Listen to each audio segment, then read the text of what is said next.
Hi everybody, നമുക്കിത് പുതിയൊരു topic പഠിക്കാം. ഫങ്ഷൻസ്.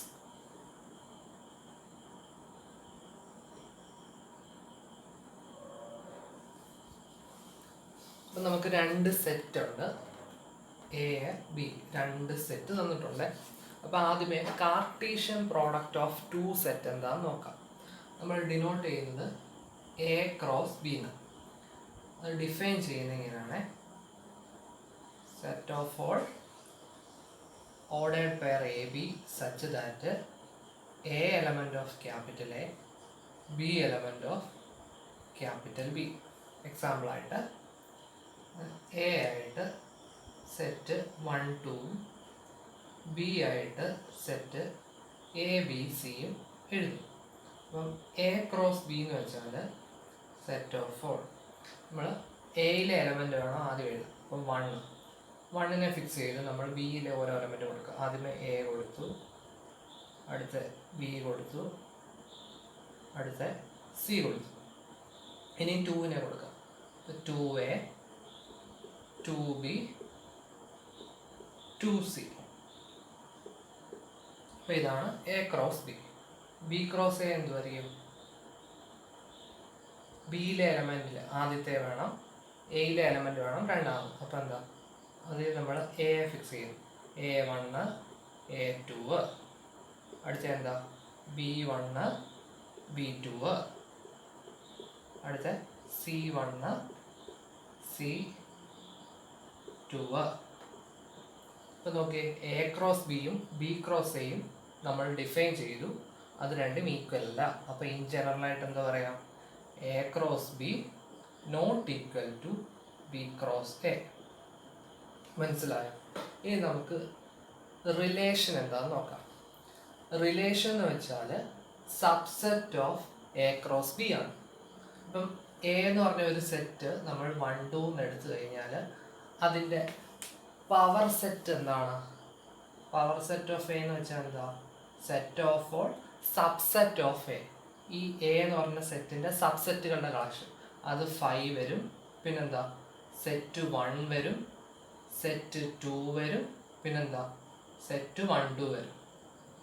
മനസ്സിലായോ? അപ്പോൾ എ എന്ന് പറഞ്ഞൊരു സെറ്റ് കഴിഞ്ഞാൽ അതിൻ്റെ പവർ സെറ്റ് എന്ന് വെച്ചാൽ സബ്സെറ്റിൻ്റെ കളക്ഷനാണ്. എത്ര എലമെൻറ്റ്സ് ഉണ്ട്? 1 2 3 4, 4 എലമെൻറ്റ്സ്. ഇപ്പോൾ 2 എലമെൻ്റ് ആ സെറ്റ് എങ്കിൽ പവർ സെറ്റിനകത്ത് 4 എലമെൻറ്റ്സ് കാണും.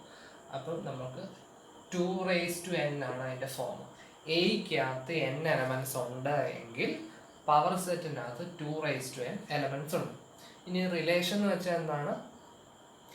എയിൽ നിന്ന് ബിയിലേക്കുള്ള റിലേഷൻ എന്ന് വെച്ചാൽ എ ക്രോസ് ബിയുടെ സബ്സെറ്റുകളാണ്. എന്ന് വെച്ചാൽ എന്താ?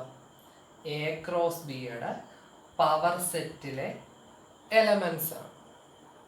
മനസ്സിലായോ? നോക്കാം.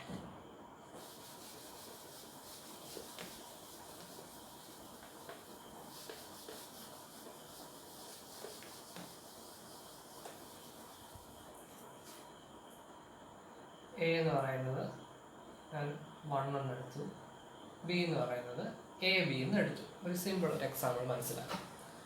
അപ്പം എ ക്രോസ് ബി വെച്ചാൽ എന്താണ്? 1A 1B ഇതല്ലേ? ഇതിൻ്റെ പവർ സെറ്റ് എന്താണ്? 5 വരും, പിന്നെന്താ 1A വരും, പിന്നെന്താ 1B വരും, പിന്നെന്താ ഈ സെറ്റും വരും. 4 എലമെൻറ്റ്സ് ഉള്ള സെറ്റാണ്.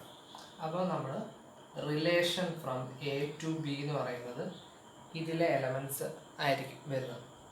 ഒന്നുകിൽ 5 ആയിരിക്കും, അല്ലെങ്കിൽ 5ഉം 1Aയും ആയിരിക്കും, അല്ലെങ്കിൽ 5ഉം 1Bയും ആയിരിക്കും, അല്ലെങ്കിൽ 1A 1B ആയിരിക്കും. ഇങ്ങനെയാണ് റിലേഷൻ വരുന്നത്. അപ്പോൾ നോക്കിയേ, എ എന്ന് പറഞ്ഞ സെറ്റ് ഇതാണ്, ബി എന്ന് പറഞ്ഞ സെറ്റ് ഇതാണ്. ഒരു എലമെൻ്റേ ഉള്ളൂ 1, ഇവിടെ എയും ബിയും ഉണ്ട്.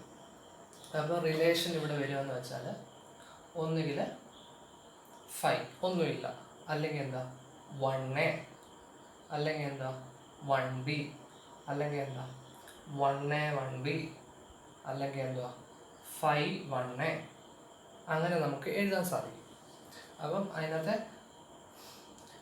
ഇനി ഇതിനകത്ത് ഒരു പർട്ടിക്കുലർ ടൈപ്പ് ഓഫ് റിലേഷനെയാണ് നമ്മൾ ഫങ്ഷൻ എന്ന് വിളിക്കുന്നത്. അപ്പോൾ നോക്കി, ഫങ്ഷൻ. അപ്പോൾ നമുക്ക് function F from A to B. A function f from a to b is a rule in which every element of a has unique element in b. Every element of a has unique element in b. ഇപ്പോൾ നമുക്ക് രണ്ട് set ഉണ്ട്. ഈ സെറ്റിനെ നമ്മൾ domain എന്നും ഈ സെറ്റിനെ നമ്മൾ കോഡൊമൈൻ എന്നും വിളിക്കുന്നു. നോക്കിയ function F from A to B is a rule in which every element of domain has unique element in codomain. നോക്കിക്കേ, ഇവിടുത്തെ ഒരാൾക്ക് ഒറ്റ ഒരു ഇമേജേ കാണാവൂ. എന്തു പറഞ്ഞേ? Every element of A. അപ്പോൾ 2നും ഇമേജ് കാണണം, അല്ലെങ്കിൽ 1a-ലോട്ടും 2a-ലോട്ടും പോകാം. ഇതെല്ലാം ഫങ്ഷനാണ്. എന്ന് വെച്ചാൽ ആദ്യത്തെ സെറ്റ് ഡൊമൈനിന് എല്ലാ എലമെൻസിനും ഇമേജ് വേണം. അതാണ് ഫങ്ഷൻ എന്ന് വെച്ചാൽ. ഇനി രണ്ട് ടൈപ്പ് ഫങ്ഷനുണ്ട്. 1-1 ഫങ്ഷനും ഓൺ-ടു ഫങ്ഷനും. 1-1 ഫങ്ഷനെ നമ്മൾ ഇൻജെക്റ്റീവ് ഫങ്ഷൻ എന്ന് വിളിക്കുന്നു. ഓൺ-ടു ഫങ്ഷനെ നമ്മൾ സർജക്റ്റീവ് ഫങ്ഷൻ എന്ന് വിളിക്കുന്നു. അപ്പോൾ ഇനി 1-1 ഫങ്ഷൻ എന്താ, ഓൺ-ടു ഫങ്ഷൻ എന്താ? 1-1 ഫങ്ഷൻ എന്ന് വെച്ചാൽ നമ്മുടെ പ്രീ ഇമേജിലെ ഒരു എലമെന്റ് എടുത്താൽ 1-1 ഫങ്ഷനും ഓൺ-ടു ഫങ്ഷനും. അപ്പോൾ 1-1 ഫങ്ഷൻ്റെ മറ്റൊരു പേരാണ് ഇൻജെക്റ്റീവ്, ഓൺ-ടു ഫങ്ഷൻ്റെ മറ്റൊരു പേരാണ് സർജക്റ്റീവ്. അപ്പോൾ 1-1 ഫങ്ഷൻ എന്താ നോക്കാം. നമ്മുടെ കോഡൊമൈനകത്തെ ഒരു എലമെന്റ് എടുത്തു കഴിഞ്ഞാൽ അതിന് ഒറ്റ ഒരു പ്രീ ഇമേജേ കാണാവൂ. എന്ന് വെച്ചാൽ ഇവിടുത്തെ ഒരു എ എടുത്തു കഴിഞ്ഞാൽ ഇവിടുത്തെ ഒരെലമെന്റിൽ നിന്ന് എയിലോട്ട് വരാം, അല്ലാതെ 2-ന്നും അങ്ങോട്ട് പോലും. അതാണ് 1-1. അപ്പോൾ ഇവിടുത്തെ ഒരു എലമെന്റ് എടുത്തു കഴിഞ്ഞാൽ അതിന് ഒറ്റ ഒരു പ്രീ ഇമേജേ കാണാവൂ. അപ്പോൾ നമ്മൾ എഴുതുന്നതെന്ന് വെച്ചാൽ എഫ് ഓഫ് എക്സും എഫ് ഓഫ് വൈ ഈക്വൽ ആണെങ്കിൽ എക്സും വൈയും ഈക്വൽ ആകണം. ഇവിടുത്തെ രണ്ട് എലമെന്റ് ഈക്വൽ ആണെങ്കിൽ അതിൻ്റെ പ്രീ ഇമേജും ഈക്വൽ ആകണം. അതാണ് 1-1 ഫങ്ഷൻ. ഇനി ഓൺ-ടു ഫങ്ഷൻ എന്ന് വെച്ചാൽ ഇവിടുത്തെ ഏതൊരു ഫങ്ഷൻ എടുത്താലും, ഏതൊരു എലമെന്റ് എടുത്താലും, എന്ന് വെച്ചാൽ നമ്മുടെ കോഡൊമൈനിലെ ഏതൊരു എലമെന്റ് എടുത്താലും അതിനൊരു പ്രീ ഇമേജ് കാണണം. ഇവിടെ നോക്കിയേ, എയ്ക്ക് പ്രീ ഇമേജ് ഉണ്ട്, ബിക്ക് പ്രീ ഇമേജ് ഉണ്ട്, സിക്ക് ഇല്ല. അപ്പോൾ ഇത് ഓൺ-ടു അല്ല. അപ്പോൾ ഓൺ-ടു ഫങ്ഷൻ എന്ന് വെച്ചാൽ നമ്മുടെ കോഡൊമൈനിലെ എല്ലാ എലമെന്റിനും ഒരു പ്രീ ഇമേജ് കാണണം. അപ്പോൾ നോക്കിയേ, ഇത് എ, ഇത് ബി ആണെങ്കിൽ ബിക്കകത്തെ ഒരു എലമെന്റ് വൈ എടുത്തു കഴിഞ്ഞാൽ ആ വൈ എന്ന് പറയുന്നത് എയ്ക്കകത്തെ ഏതെങ്കിലും ഒരു എക്സിൻ്റെ ഇമേജ് ആകണം. മനസ്സിലായോ? അതാണ് ഓൺ-ടു ഫങ്ഷൻ. ഇനി നമ്മൾ ഇമേജിൻ്റെ കളക്ഷനെ നമ്മൾ എന്താ വിളിക്കുന്നത് അറിയാം? റേഞ്ച് എന്നാണ് വിളിക്കുന്നത്. അപ്പോൾ ഇവിടുത്തെ ഓക്കെ, 1-ൻ്റെ ഇമേജ് എ, 2-ൻ്റെ ഇമേജ് ബി.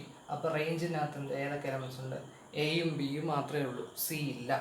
ഇനി റേഞ്ചും കോഡൊമൈനും ഈക്വലായിട്ട് വരികയാണെങ്കിൽ നമ്മളത് ഓൺ-ടു ഫങ്ഷൻ എന്ന് വിളിക്കും. കാരണം എന്താ, ഇവിടുത്തെ ഒരു എലമെന്റ് എടുത്താൽ ഏതൊരു എലമെന്റ് എടുത്താലും അതിൻ്റെ പ്രീ ഇമേജ് കാണണം. ഇനി ഒരു ഫങ്ഷൻ 1-1 ഓൺ-ടു രണ്ടും ആണെങ്കിൽ നമ്മൾ അതിനെ 1-1 ഓൺ-ടു ഫങ്ഷൻ അഥവാ ബൈജക്റ്റീവ് ഫങ്ഷൻ എന്ന് വിളിക്കുന്നു. മനസ്സിലായോ? അപ്പോൾ ഇത് നോക്കിയേ, ഇത് ബൈജക്റ്റീവ് ആണ്, ഇത് 1-1 ആണ്, പക്ഷെ ഓൺ-ടു അല്ല. മനസ്സിലായോ? അപ്പോൾ ഇങ്ങനെയാണ് ഫങ്ഷൻ്റെ ഒരു